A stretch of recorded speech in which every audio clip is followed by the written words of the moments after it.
welcome to my corner. Welcome to my corner. Let's have a talk now. From Miami to California. Check your girl out. I'm gonna give it to you straight up. That's right. That's right. Keeping it real, no games inside. Let's go. Welcome to my corner, y'all. What up, everybody? Welcome back to the corner. Okay, so we gonna hop straight into this. Did y'all see this trailer? I watched my tape. I don't even know who that kid is. I never thought I'd grow up to be someone that people hated. You still telling the world you're innocent? They don't want to hear my truth. I don't want to waste my energy. You're a convicted predator. I don't admit to the crime. What those people stole from you, you can't buy back. The attackers in the Central Park jogger case go before a Manhattan jury today. There was no solid evidence linking the defendants to the crime. No fingerprints, no blood matches. They say boys will be boys. They not talking about us. They talking about other boys. When did we ever get to be boys? Let's go to the park.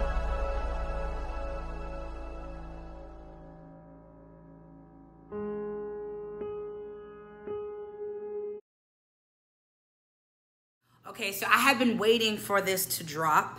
It dropped May 31st. And y'all, I didn't expect to be as emotional as I was, as angered as I was. Let's just run into it. So Netflix has gotten it right, okay, y'all? Like, I don't know if y'all been watching, but recently they've been dropping banger after banger after banger, okay? Like, When They See Us is my top, you know what I'm saying? Like, it's at the top right here. And then, like, What/If, then Dead to Me. Then I watched She's Gotta Have It season 2, and I was like, okay. But look, Netflix, if you keep it up, I might just cut off my cable. I might. But anyways, When They See Us, created by Ava DuVernay, the definition of black girl magic. Y'all know Ava. Title, because originally you wanted to call it Central Park 5. I think originally people assumed that it would be called Central Park 5. There's a documentary called that, and this is what the boys were called. For me, I was really interested in getting underneath this moniker that had been given to them by the police, by the prosecutors, by the press. Ava. That's Ava. Okay, so when I watched the trailer, right, that same trailer, at first I was like, okay, this is going to be good. Nobody told me it was going to take me 2 hours to get through a 1 hour episode. The reason why I had to keep stopping, I was emotional. This film made me feel the way I felt when I found out George Zimmerman was not guilty. Okay? I was angered. I was terrified. I was frustrated. I got all those emotions while watching. Basically, the film is about the Central Park jogger case, which took place in 1989. And I know you're probably like, okay, yeah, I wasn't born in 1989 either, so I had no idea that this took place. Like, I was born 2 years later. While they was going, when they had got convicted, I was just coming out the womb, so I had no idea this took place. But basically, it took place in New York.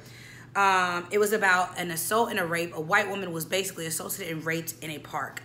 And these 5 black boys were convicted of her rape and assault because they were minding their business while black. You know, the thing that happens every day in America. Minding my business while black, and I'm seen as a threat, so I automatically have to be guilty of something. So, let me calm down, because I'm getting upset, and I don't want to get upset, and I don't want to cry either. Let me calm down.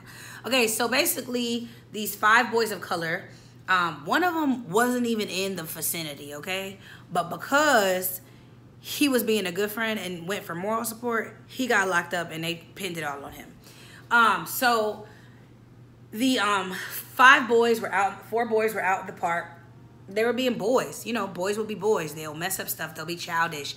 I mean, except if you're black, you don't get to do the whole boys will be boys. You're considered a man from the day you come out of your mom's private part.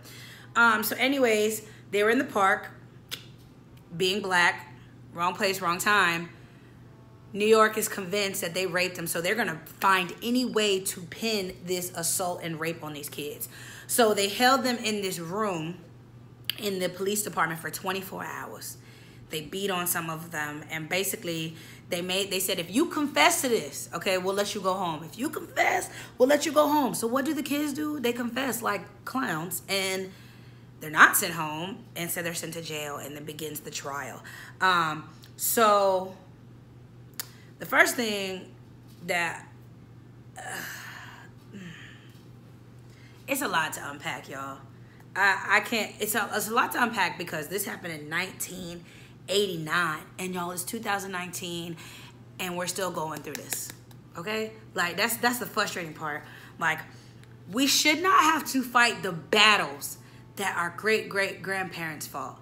We're still fighting the same battles. Like, I want you to see that my skin is not intimidating or scary. Jesus Christ, like, you love my music, you love my clothes, you love my style, you love our artists. Shoot, you love our men, but you don't love me. You see me as a threat that is aggravating. It is frustrating. Now, as I was watching, I was like, imagine this. You got 4 little boys who spent anywhere from 5 years to 12 years in prison falsely. They were falsely convicted for this rape. How many other black people do you have sitting in these prisons? But you won't take the time to do the work because you automatically assume that because of the color of their skin, they are criminals, they are thugs, they are terrifying. Jesus Christ of Nazareth. Who, I need a minute. Hold on, y'all. I'm telling y'all, when I watch stuff like this, I need a minute because, like, I'm so angered because one day I'm going to grow up and I'm going to meet them. Maybe not grow up, okay? Maybe not. One day I'm going to get older. I'm going to meet the man of my dreams. And I'm going to have black little babies, okay? Black, wonderful, cute kids. I'm going to love them, but this country won't love them. They're going to be considered a threat. I'm going to have to teach my kid to be 2 times smarter. I'm going to have to teach my kid to say no, sir, yes, sir, when a police pulls you over, to keep your hands up here. Don't put them on the steering wheel. Put your hands up here. Put everything on here so they don't shoot you. Make sure that, because the trigger happy cop is afraid and terrified and they have a gun. The same narrative over and over. I got to teach my kid this so they don't become Mike Brown or Trayvon Martin, or they get to come home like Sandra Bland didn't. Like, this is emotional. It is exhausting. It is taxing. I don't understand why people don't like the color of our skin. Like, we're dope. We are dope. We're the heart and soul. We the beat. We're the heartbeat. We're the rhythm. And you don't like me. You don't like my people. That's a lot to take in. It's a lot. The movie literally just gave me, it was overwhelming. It was overwhelming. And what made me more mad, it was a true story. So I'm like, godly, this is somebody's life. Like, and they got paid, like they made a $41 million deal. They got a settlement. But money don't make up for time. They were convicted at the ages of 14 and 15 and 16. That is your prime teenage. There was no prom for them. They didn't get no high school diploma. Well, one of them did. They didn't get to go to college. Well, one of them did. The point is, everything that we were doing at 16 or everything you get to do at 16 and you know you made stupid mistakes, they didn't get that. They didn't get that privilege. I have never watched something and when I finished, I wanted to fight everybody in the TV screen. Now, I have watched some stuff like 12. Now, no lie. When I watch stuff like this, I do need a minute. So I'm probably about to lock myself in the house because I just need a minute. Like, when I watch 12 Years of a Slave, I won't. Nope. No. Absolutely not. When I watched Rosewood, which is Rosewood was similar to this. I just be needing a minute. So, like, it's definitely good. I think you'll enjoy it. It's just heavy. Like, show it to your children. Like, if you're black, you need to watch this. And if you have children, you need to show it to them, especially if you're raising black men. You need to show them this because this is why we're on them as much as we are. This is why we force them to do well in class. This is why we make them wear pants above their waist. This is why we say turn the music down when you drive. This is why, man. I loved this film. Oh boy. I ain't really got much, y'all. Just watch it. It was really good. Ava DuVernay did an amazing job. I am studying on these boys because I want to know, like, because, you know, they went in like 90 and they came out in like 04 and 01 and 02. So they missed everything. So I am studying on them. I'm intrigued. And I'm disappointed in America. What was even more baffling was that Donald Trump, yep, y'all president, Donald Trump, put over $85,000 worth of for an ad to have these little boys executed. their president. So I wonder how they feel. Like, I would love to have a conversation with them, especially Corey Wise. He was sent to Rikers. Everyone else was like in juvie. He got sent. He was tried as a grown man, basically. They said he did it all, put him in Rikers. And if you don't know where Rikers is, it's upstate New York. Rikers is one of the worst prisons ever. You go to Rikers to die. The police they beat on you. It's overpopulated. It's got rats, got mold. Khalif Browder went to Rikers Island, and Khalif Browder is deceased. Lil Wayne went to Rikers Island, but he was a whole celebrity. So Rikers Island, it does something to your mind. So I would love to sit down and talk to Corey Wise. Y'all, the story is amazing. It's beautifully done.